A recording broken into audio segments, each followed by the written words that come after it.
don't buy fear. I don't buy fear. I am not scared. I don't fear death.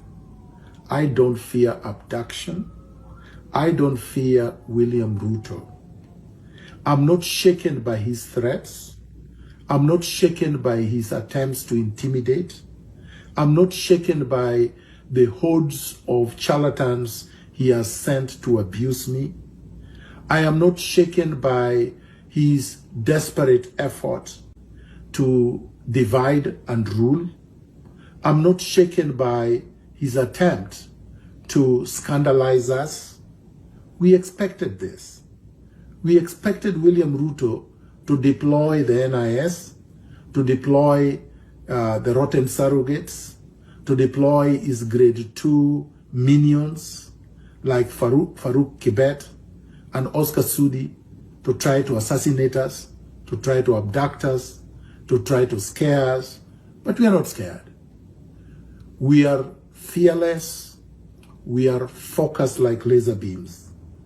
Kenya is on its deathbed, and we must liberate the country. A country is not liberated by cowards. Countries are liberated by freedom fighters, courageous, valiant freedom fighters.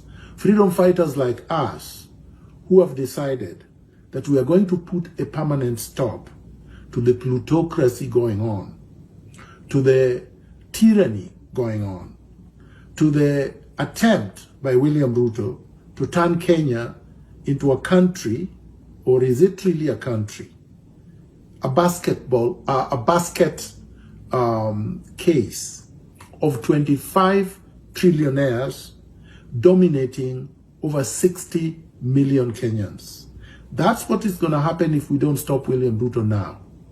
So let's gather, let's mobilize, let's organize, let's get William Ruto out of State House. Let us make Nane Nane, August 8th, the hugest, the biggest, the mother of all protests.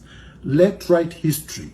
But before we do that, let's stop William Ruto from having his rotten cabinet vetted in Parliament. We can do it the same way we did with Finance Bill 2024 on 25th of June 2024.